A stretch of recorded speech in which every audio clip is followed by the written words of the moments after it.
And welcome back. Chapter 13. And that's why you were crying? Olivia said. Yes. Ray missed the whole thing of me and Cal and Felicia. Ray had put Dolores in a cab, then he went somewhere and had a couple of drinks. He never admitted, but I think he was looking at his life. By the time he got back to the party, I'd come down off my high and was hiding out in the office upstairs and having a good long cry. Ray came upstairs to get some papers and saw me, and she shrugged. Sex? There was hope in Elise's voice. No, he raided the office kitchen and made us a big ice cream sundae that we shared. I think that was the night he decided to quit holding out for a romance and settle for someone who could help his career. Wherever his thoughts, we were married 6 months later. And you settled too? She had to settle. 'Cause, Olivia said, I took what was offered, but in my own defense, I never thought that our marriage would be less than real. Why not? Under the circumstances, how you met him, you shouldn't even thought it was going to be real. She gave an embarrassed smile. I think Dolores' words were in my head. Maybe I wasn't to get the romance I dream of, but I did think I would get Ray's passion. Oh, okay, I see. Oh, self-esteem. She paused, but it didn't happen. After the marriage, Ray and I got along well. He complimented me lavishly on my knowledge of the business, and he discussed every account with me. He was respectful and courteous. What about the personal side? Olivia asked. There were kisses and some fondling, but nothing else.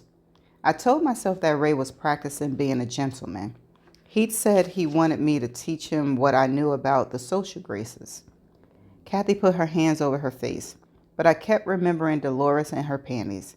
I thought that once we were married that it would change, that Ray would unleash the fire inside of him on me. Elise said, Me too. I believe that marriage would make Kent and me equals, no more of his older brother act. I thought those were beliefs of my generation. Olivia said, I thought that you kids knew better than to believe that ancient myth of marriage solving problems. Hello? Hello, say it again. No, Kathy said, we don't know any better, haven't learned anything. I certainly haven't, Elise said. Hey, this was all years ago. So what happened to everyone, especially the floor gymnasts, including Andy the unattainable, Olivia added. Kathy shook her head. You could never predict the future. I guess I believed it was the 1890s and that my exposure of Felicia's trice would get her thrown out of society, but it elevated her. People said, Oh, you naughty girl, Felicia, then laughed. Kathy took a breath. Larry got back together with his old girlfriend, whose family is so rich they make mine look poor. I recently heard that he had an accident and hurt his back and can no longer work for his father-in-law. When Elise snickered, Kathy couldn't keep from smiling. Andy, the man I wanted, eventually asked Cheryl from accounting to marry him. She's about my size and they have 2 kids now. Wow. A bit of laugh escaped Olivia. My favorite is that Felicia went to a doctor about her mole. Last year, she and the doctor got married. Elise was the first one to let out her laughter, and the other 2 joined her. What about Cal? Olivia asked. Felicia did a real number on him. How did he feel about such a public humiliation? I have no idea. Kathy refilled her wine glass. He's not married, if that's what you mean, and he has a different date for every party. What's with you and Cal? He just seems to be the one who gets left out, Olivia said. I wonder how he reacted to that night. Anger at Felicia? Understanding? That kind of thing shows the true character of a man. I don't know. Like I said, Cal stays away from me. I do know that after that night, he liked me even less than he did before. For months afterwards, he wouldn't even stay in the same room with me. At my wedding, he said, "I hope you get what you want out of life." The way he said it made my hair stand on end. Actually, the man kind of scares me.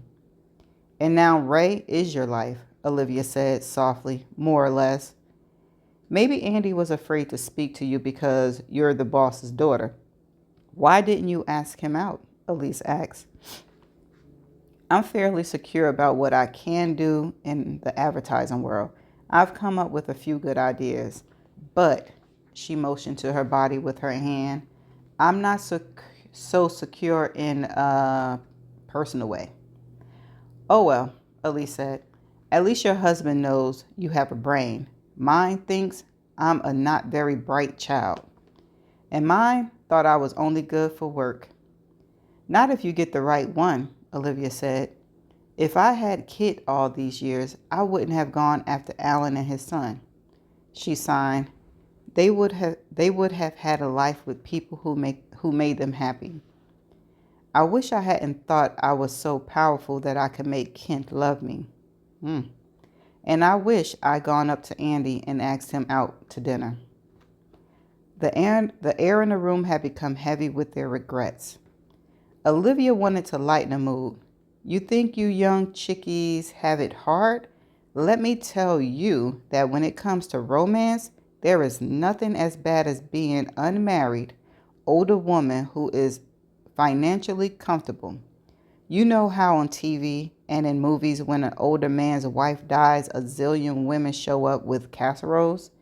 What I didn't know is that people actually believe that what a financially secure widow truly wants is to take one on some man to support, feed, and endlessly find whatever he lost. Child, no. A nurse or a purse. Ooh, that's what they want. She took a drink of her wine. On the day of Alan's funeral, 3 old men hit on me. Each one seemed to think it was his decision whether or not he would move into my mortgage-free house. What? And when I said no, the anger. None of the men wanted me. They just seemed to think it was my duty to take care of them. Sometimes I think I moved in with my stepson to protect myself. And you did. Kathy put down her glass. I have a big, beautiful husband who has such a raw sexuality that women follow him down the street. He and I are best friends and genuinely love each other, but he never touches me. He is kind, considerate, and generous, and I trade it all for one really great screw. Whoa. They looked at Elise. Me? I'm a good girl, obedient always. I never gave my parents any problem. When they pushed me toward marriage with Kent, I agreed. And why not? He's gorgeous and smart and ambitious. I didn't grow up fascinated about rock stars. For me, it was always Kent. When I was 8, I started cutting out photos of the house he and I would have together. I made myself exactly what he liked. Shoulder-length hair with a headband. Check. Preppy clothes. Right. The schools that he said the woman he'd marry should go to are where I went. I did it all. I never even questioned it. But what happened? He married me. He likes me. But he is passionate about Carmen. It's not possible for me to be more opposite than Carmen. She gave a pointed look at Kathy's magnificent bosom. Don't think these babies will solve your problems, Kathy said. I live on lettuce and broiled chicken, but even I were as skinny as you. I don't think that spark would be between Ray and me. Elise looked at Olivia, her eyes questioning. Should they tell Kathy that Ray was planning to leave her? Olivia gave a curt nod and opened her mouth to speak, but a loud knock on the door startled them. She got up to answer it. It was getting dark outside, and young Pete, his wrinkled old face scowling, had on a yellow slicker with raindrops on it. I told those two to get out. They did, but they left the windows open. Elise and Kathy were behind Olivia and looking at the old man. When he saw Kathy, his deeply wrinkled face wadded into a smile. Didn't see you here. His voice was soft as he looked her up and down in a lustful way. How old is Pete? He held out an umbrella. For you. Thank you. Kathy took it and smiled back warmly. With that, young Pete turned away, seeming to be pleased by the encounter. Olivia closed the door. I take it that he told Kevin and Hildy to leave? I better go close the windows. We'll go with you, Elise said. Someone has to protect Kathy from lecherous, young Pete. I think I said that right. No, don't. He's the best offer I've had in years, Kathy said, and they laughed. Kathy lent Elise a jacket. It was Prada, too big, but the butter leather felt divine. Kathy and I will close the windows, Elise said as Olivia got the house keys out of her handbag. You don't have to go in. She explained that Olivia wanted to wait until Kit was there so they'd be together when they first saw the house. No, Olivia said. I think I would like to see it. You two have made me feel good about having a man who actually wants me. When she turned away to the door, Kathy and Elise looked at each other. Maybe Olivia had found the man, but what about the 40-some years she missed out on? And didn't the current problem have to do with that? Kevin and Hildy were part of her late husband. But they said nothing. Kathy found a flashlight in a kitchen drawer and they followed Olivia across the drive to the fence that enclosed the river house. Elise made jokes about using the flashlight as a weapon to fight off young Pete when he came after Kathy. Are you kidding? Kathy said. I'm encouraging him. Point out his house so I can sneak away later and meet him. He'll be my own personal gamekeeper. When they reached the house, they were laughing. Olivia had expected that when she first saw the interior of the house she and Kit were to live in, she'd feel only joy. On their long honeymoon, they brought many lovely things. Laces in Spain, native sculptures in the Marquise, antiques in China. Stacy Hartman, their designer, had told them what was needed. A chest of drawers for the linens, she'd written, then given the measurements. She would add a note about the color, a hint of blue or silver, or a red liqueur to go with a rug Kit had brought 20 years before in a market in Egypt. It had all been fun as they searched for beautiful things.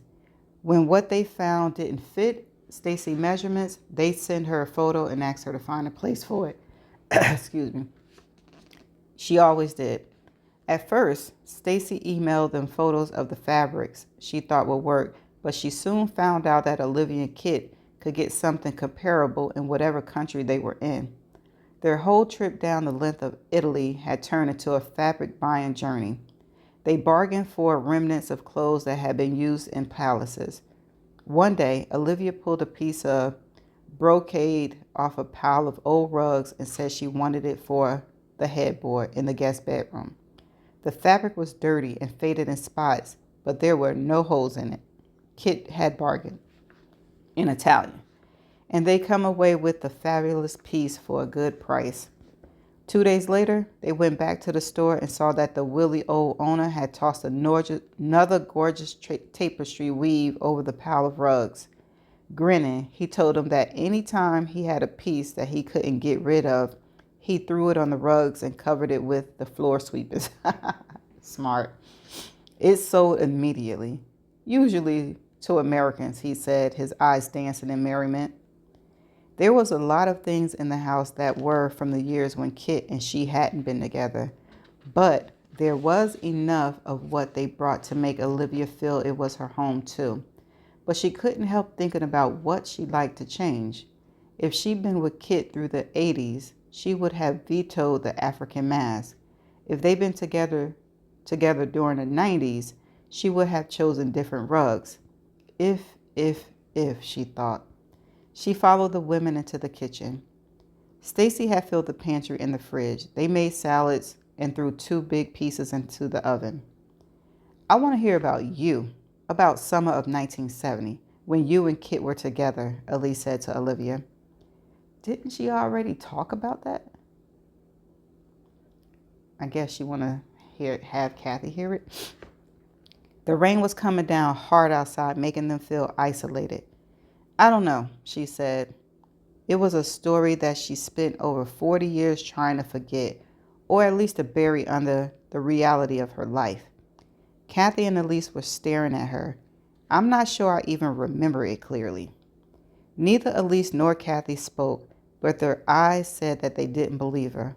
Olivia looked in the oven window to check the pizza. Who was she trying to kid? Herself? If so, it wasn't working because she remembered every second of that summer. She used the big wooden paddle to remove the pizza, and they all went to the dining room. This table came from England and was said to have been owned by. She stopped talking because Elise and Kathy were still standing, waiting for her to begin the story of her life. It's your turn, Kathy said. Not yet, Olivia said. We haven't heard enough about your life with Ray. Didn't you say you worked with him? We were like business partners. He ran every idea past me and we discussed each of them. Nothing interesting. No dark-eyed gardener came to save me. And I rarely got credit for what I did. So there, that's it. I want to hear about you and Kit in the summer to remember. I agree. Elise sat down next to Kathy. I want to hear all of it from the beginning. Olivia took the chair across from them. The whole story would present me in a very bad light. I was obnoxious. You? Elise said. But you're perfect. You are calm and thoughtful and have great insight into people. You? So help me, if you say you hope to be like me when you're my age, I'll throw you out in the rain and let young Pete have you. I would really like to hear, Kathy said, and please tell us the truth about yourself, about everyone. Olivia closed her eyes and seemed to be trying to make a decision. I tried so hard to forget, but I never could. She was silent for a moment. It was 1970, she began. Nixon was in the White House, and young men were dying in Vietnam. She held up her wine glass and looked at it. The expression on her face wasn't happy. And the Food and Drug Administration had issued a warning that birth control pills might cause blood clots, so we were reluctant to use them. The women began to eat as Olivia talked. I graduated from college in the morning and took a plane to New York that afternoon. My drama teacher had arranged for me to audition for Elizabeth in the new Broadway production of Pride and Prejudice. I'm ashamed to say that when I got the role, I felt more, of course, than grateful. I had never had a bad thing happen to me, so I had a feeling of being invincible. Nothing bad was ever going to happen to me. We went right into rehearsal, and I loved every minute of it. I shared a tiny fourth-floor walk-up apartment way downtown with a girl named Jane. She was from a small town in Nebraska, and we were hungry for everything New York had to offer. It was a truly marvelous time, and I thought my life would be like that forever. But then, the theater caught fire from old, worn-out wiring and was shut down for a complete overhaul. Actually, the theater needed a full remodel. The show was put on hold until September. I couldn't afford to stay in New York with no job, so I had to go home. Olivia paused. As I said, I was obnoxious. My parents had liked the quiet of their lives while I was in college, but I returned full of New York energy, critical of boring little Summer Hill, and angry that my show wasn't opening immediately. She smiled. I didn't know then, but my mother was a very wise woman. She and Dad put up with me for 3 whole days. But Mom had so accurately foreseen what I was going to be like that she found me a summer job. She told me I was to be the live-in cook housekeeper for 2 old men. What did you say to that? Elise asked. I very dramatically said that I'd rather die than spend my last summer as a normal person cooking for some old men. Olivia shook her head.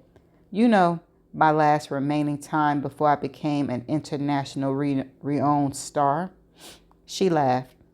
It's hard to think about now, but I was the spoiled only child of older parents, and you can't get much worse than that. But my mother knew that it was time for me to grow up. She handed me my packed bags and told me that Mr. Gates would pick me up in 10 minutes. I was shocked, but I told myself that if all I had to deal with were two old men, both of whom I knew to be sweet and tempered, I'd have time to go over my lines and perfect them. Olivia drank of her wine. It was on the drive over that Mr. Gates told me the job was open because Mrs. Taddington, a relative who usually cooked for them in the summer, had broken her arm. She was there with her husband and 5-year-old daughter, and Dr. Everett's 5-year-old son was staying with them in the big house. Mr. Gates said it would be nice if I helped with all of them too.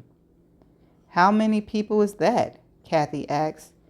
2 old men, one of whom was in a wheelchair, 3 in the Tatterton family, and a young boy. It was 6 people I was supposed to take care of. But wasn't Kit there too? Not for the first few days. The night he arrived, I was so exhausted from cooking and cleaning that I slept through the turmoil. The next morning, when I was told that a 19-year-old boy had been added to my workload, I was furious. Volcanoes were less angry than I was. Olivia was smiling. I guess something changed your mind, Elise said. Think of the way Alejandro dresses. Yes, Elise said, shirtless and nearly pantsless, Olivia said in a dreamy way.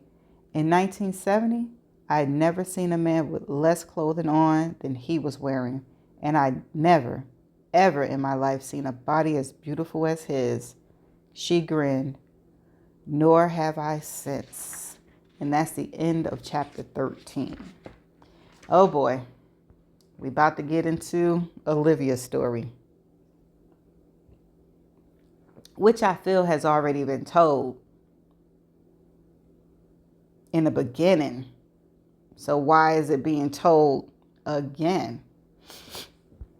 Or did she just talk about the sexcapade? But I feel like she gave at least a lot of details. So let me get out of this mindset. I do want to know why she was so angry and what happened. But okay, so we know what happened, the love that happened between them, how it developed. So I guess this part is going to be talking about the 40 years that passed. Okay. All right. If that's what it's going to be, then okay. I'm good with that, I think. But anyway, it's really not much to talk about this chapter. Nothing really went on. There was one word. I think I know the definition. I'm not sure. But stay tuned for the definition portion. See you there. And welcome back to the definition portion. The word is spelled Lecherous. And this is how it is pronounced. Lecherous. Lecherous. I don't think I said that. It is an adjective having or showing excessive or offensive sexual desire. One more time. Lecherous. Lecherous. Okay, so here we go in the chapter. We'll go with you, Elise said. Someone has to protect Kathy from lecherous young Pete. Lecherous. Yeah, lecherous. Okay, so young Pete is a reference to the Pete from Olivia's time. So young Pete is his son. So he's young, right? And another thing I thought about. Are these women being married to older men? It seemed like they, are much older men. But anyway, we'll keep that in mind. So that's the end of chapter 13 and the end of the definition video. I shall see you in the next chapter. Bye for now.